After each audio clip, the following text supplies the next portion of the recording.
everybody, Adele Wang here today, and I am so excited. Sit down. This is going to be a fascinating conversation with our next finalist conductor for the DeKalb Symphony Orchestra. Welcome to the official DeKalb Symphony Orchestra channel. Yes, we do. We have a YouTube and we got a Facebook, and we're interviewing groovy people. And for those of you who don't know me, my name is Adele Wang. I'm principal second, and settle in for a treat because we have a concert coming up. And I'm here to introduce you to our latest wonderful conductor, Sean Vogt. Welcome to the channel, Sean. Thanks, Adele. Thank you. Woo! So, Sean, I'm really excited to share with the audience your work. For those of you who don't know, I'm going to read Sean's official bio. So Sean has over 20 years of experience in orchestral conducting. He's got a PhD, DMA, in choral conducting from Michigan State University, right, and a master's in choral conducting from SMU. And you are now the director of choral activities at Clayton State. And you do a lot of groovy stuff at the Spivey Hall Masterworks. Spivey Hall rocks, a lot of really good concerts at Spivey Hall. And you're also director of music at Holy Innocents Episcopal Church in Sandy Springs. So welcome to the show. So, Sean, I was thinking about our program. I have the second violin part right here. Our next concert's coming up March 22nd, Tuesday night, 8 o'clock. And it has a title. It's called Of Kings and Queens. So it features works by John Williams, Ralph Vaughan Williams, Grieg, Perry, and the Beethoven Piano Concerto number 5, Emperor, featuring pianist Julie Coucheron. So Sean, as you put this program together, there's something unique about that you created a theme. Could you tell the audience about this theme for this upcoming concert? Yeah, I try to do that just partially to create curiosity, spark interest, and it also just helps me organize. So when I go into a concert, even as somebody who's just attending, I kind of like to know what to expect. And even if I don't know exactly what's going to be on there, I've seen other programs that do have titles. I'm like, oh, I think I have an idea what this might be about. So, and sometimes for me, I've been watching a TV show and they're talking about whatever, the galaxy or stars or something, like, I could think of some pieces that actually relate to that or something, so, or if I'm watching a documentary and I know a certain historical date's coming up, I'm like, oh, I could think of a lot of pieces that surround this date or something. So it's a way to just start the creative process. And I do like structure. So that kind of helps me start organizing my thoughts. And as I was thinking about this, since this is an audition, like, well, how can I elevate this experience? And for me, it's like having a guest at dinner, right? If the king or queen were coming over to dinner, you just kind of put that little bit extra effort into making sure it's really fine food. Or, maybe they've made a request, and like, okay, that's something they really appreciate too. So as I was doing that, that's kind of how this all came about. And I thought, well, what of kings and queens can I do? Like, what of royalty? And weddings and ceremonies are the first thing that kind of come to mind. I love that. So if you're out there, come to a concert where you can be treated to the music of royalty. Like, what have people in history programmed for their weddings, for their, fancy ceremonies as kings and queens throughout history? And what I love is we got a program that includes stuff like Star Wars, right? Like there's what's the scene? What's the name of the scene in the movie? The throne room. Yeah, you'll recognize it. Come to the concert, you'll be like, oh yeah, that's Star Wars right there. And Piano Concerto number 5, the Emperor, kind of has like a royal feeling to it, doesn't it? Sure. Yep. Beethoven is, it's in the key of E flat, which is also the key of Beethoven's Third Symphony. That was originally dedicated to Napoleon before he declared himself, emperor, which is how that name got changed. So Beethoven 3 is now known as the Eroica Symphony. We're not doing that one, but the point is that E flat is Beethoven's kind of heroic key, which is why Beethoven 5 is also in the key of E flat. And Oh, that's trivia for you. Yeah. So if anyone ever here ends up on a trivia show, you can say E flat is the key of Beethoven royalty and things like that. We have a lovely guest artist coming in to play that piano concerto with us, Julie Coucheron. Julie, in our last rehearsal, and Yes. so I took this Oh, shot that's on the great. sly. I love to do that. Fun. So come and experience. And some of these pieces are very short. Like it sounds like the first Yeah. half of the orchestra, the first half of the program is shorter pieces. And then the Yeah. longer, tell us about that so that when you come to the concert, you have a clue of how this concert's put together. Yep. I kind of like to show off the orchestra as quickly as possible. And I like the first half of the program to do that. There are so many great short orchestral pieces out there. And with such a variety, that just shows everything we can do. And that was part of the reason for doing that. And with the second half, that kind of gets more to the, I wouldn't say hardcore, but for the tried and true, like the staunch, like stood the test of time type of pieces. The major symphonic works are the major concertos. And of course, Beethoven Piano Concerto No. 5 is one of those for sure. Wonderful. And even though you've got a ton of choral background, you are French horn by background? Yeah, I'm originally an instrumentalist. I grew up playing French horn in the Omaha Youth Symphony. I was an accompanist accompanying the junior high choirs when I was in junior high. The teachers recognized that and were kind of helping me foster that. And so when I went into college, I went in as an engineering and French horn major. Oh, wow. That's different. Yeah, I really like math and I like science quite a bit. I was studying music theory and I really liked that professor and he was an organist. I took a semester of organ and I full on just switched and just became an organ major. So Wow. I kept that sort of instrumental side, but organ leads itself to church music and the organ and choral world are pretty closely linked. And so that's how that kind of all came about.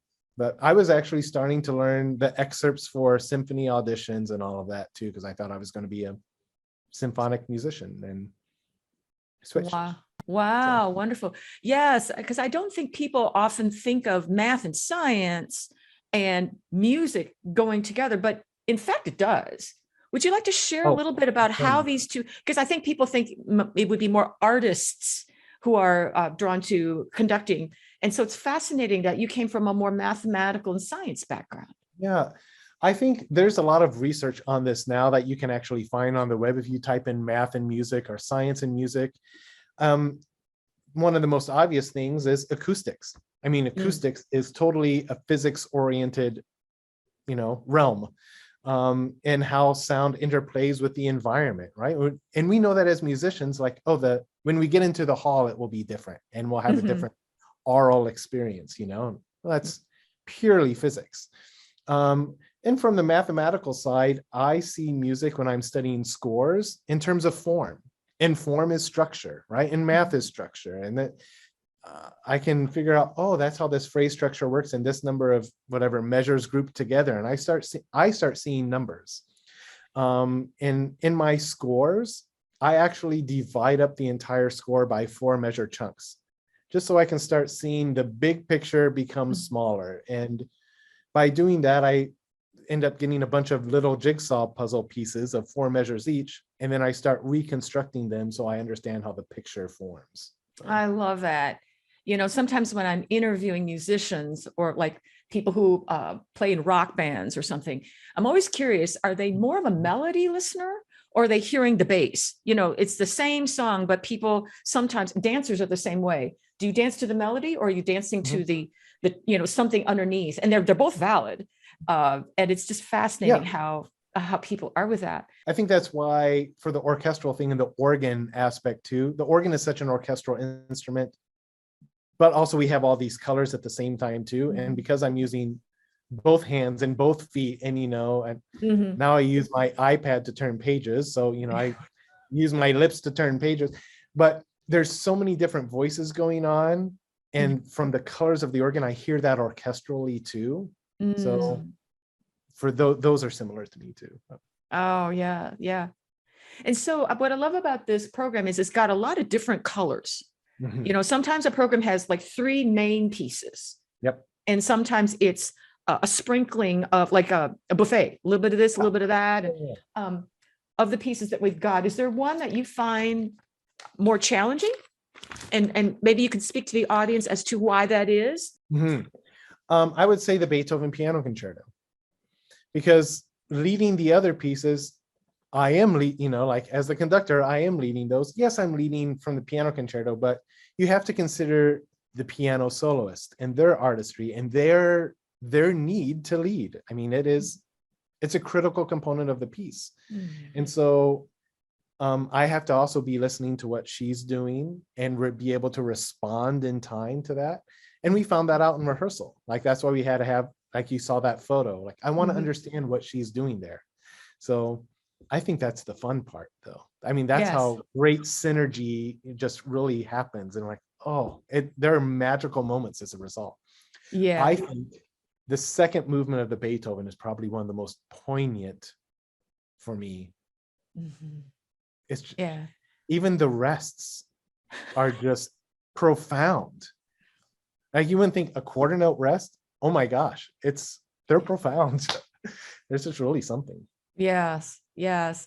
I do adore the second movement as well. It's a beautiful piece. And some of the other pieces I had never heard of before. So good. yeah, so it's fun for the orchestra to play something new, something old, something familiar, and some newer things. I had never heard the Perry before. Would you like to speak on that? And yeah, and also maybe we can say a little bit about the Tchaikovsky piece and what your thoughts are around that, because especially during this time, we want to be sure we have a conversation about this from an artist point of view. Take it away. The Perry, the Birds of Aristophanes, that was chosen as a wedding, the bridal march. And the Birds of Aristophanes, it's a Greek comedy.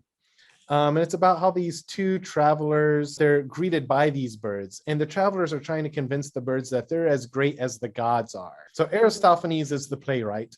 The Greek comedy is called The Birds, and it's about these travelers interacting with these birds and trying to convince them that they have as much superiority, as you will, as the Greek gods. And there's a whole bunch of trying to convince each other one way or the other. This bridal march, because Perry is an English composer, there's a sense of just this royal melody to it. And in fact, our concertmaster, I was talking to Jonathan, and he said, actually, that Perry melody is something I just find myself singing. So that's a good, for me, I want to walk away singing a melody or having it in my, having it be an earworm or whatever. And so to hear Jonathan say that, I appreciated that, because I agree. Like it's a melody, it's distinctly its own. So, and it seems royal. So, yeah. Right. So, right. But the birds in the piece are all the trills that all the instruments have at different times. I think it's somewhat onomatopoeic, if you will, of indicative of what the birds are. Switching to the Tchaikovsky, we can't ignore the fact of the current climate. But there's a lot of artists have been weighing in, both academically and artistically, about not throwing out the baby with the bathwater, right? I mean, there are current artists who, if they have strong ties to the current regime, shouldn't be doing this, right? I mean, that's just not right. Tchaikovsky wrote this piece in a very different time, and people are advocating for still continuing to do his music, regardless of what the piece is. Now, this piece, though, is specifically written for the coronation of Tsar Alexander III. So now we do have a political tie. So we have to consider that now as part of this, right? But Alexander III was actually known as Alexander the Peacemaker. And he's responsible for France becoming an ally with Russia. He's also responsible for helping Russia to become democratic. And he's one of the few Russian rulers, I don't know if he's the only one, but we do know that there were no major wars during his reign. So that felt responsible, like, okay, people are advocating for Tchaikovsky. We have this Alexander the Peacemaker. Yeah. This is okay. Right. Okay. Yeah, because I think we all can agree we're not against Russian as a people or the culture. It's just this political situation, and Russia has a deep history and contribution to classical music, to ballet. But we can take a stand for arts in a responsible way And Yeah. so I think this is a very thoughtful way to do it. Mhm. And we will, I mean, we don't need to surprise people with this. We're going to start with the Ukrainian national anthem Mhm. and pair it right away with a Tchaikovsky, as to also show that sort of support might be the right, I'm not sure if support is the right word, but standing in solidarity or artistically in solidarity with what's happening right now. So and I think Absolutely. it's a nice pairing too. Yes, yes. I love the way you use the word pairing. That seems to be a word you use more. I've not heard conductors mention it, like pairing a wine, Oh. this wine with this fish, and there's a way to do that with music and programming. My wife and I are foodies, so I tend to Oh. sometimes think in terms of food, like a royal meal or something. So This entire concert has Sean's stamp on it. It's got the way you put it together, the way you've talked about it, the selection of the pieces, the theme of the piece. Sean, is there anything you would like the audience to be listening in on or think about as they're sitting in the audience? well, I'll talk about some of this at the pre-concert talk. So if you're watching this, come at 7 o'clock. I'll talk about some of these details. But as I'm just quickly going through the program, the Tchaikovsky has what people will probably call the 1812 overture melody in it, but I'll talk about what that is more. But that melody exists in the piece. We don't have any canon in the percussion session. No, Yeah, no canon today. no Yeah, canon. yeah. And I would just have to say each piece really does stand on its own quite nicely. And I appreciate the melody of each piece. And I think people can, as they go from piece to piece, kind of like a meal. Oh, I liked that course. And I like the unique taste of this course. And that's part of the reason I title the concerts too. I want people to have somewhat of an idea what they're going to be getting into before they even hear the first note. Wouldn't it be fabulous if we invited the audience to show up with a crown of some kind or have a drawing for who had the best crown? Or I love your foodie mathematics theme storytelling approach to programming. Thanks. Yeah, it's fun. It makes it fun. And I think people then appreciate the fact that it's not random, right? There's some intentionality to that. And yeah. And if you're a movie buff, come here, John Williams, oh my gosh. Star Wars. I mean, come on. For sure. Yeah. This has been awesome. Everybody come here. Julie Kusher on the piano. She's fantastic. And tickets, you can go to the website, decapsymphony.org, or you can call in. Great. Thanks, Adele. Bye, everybody.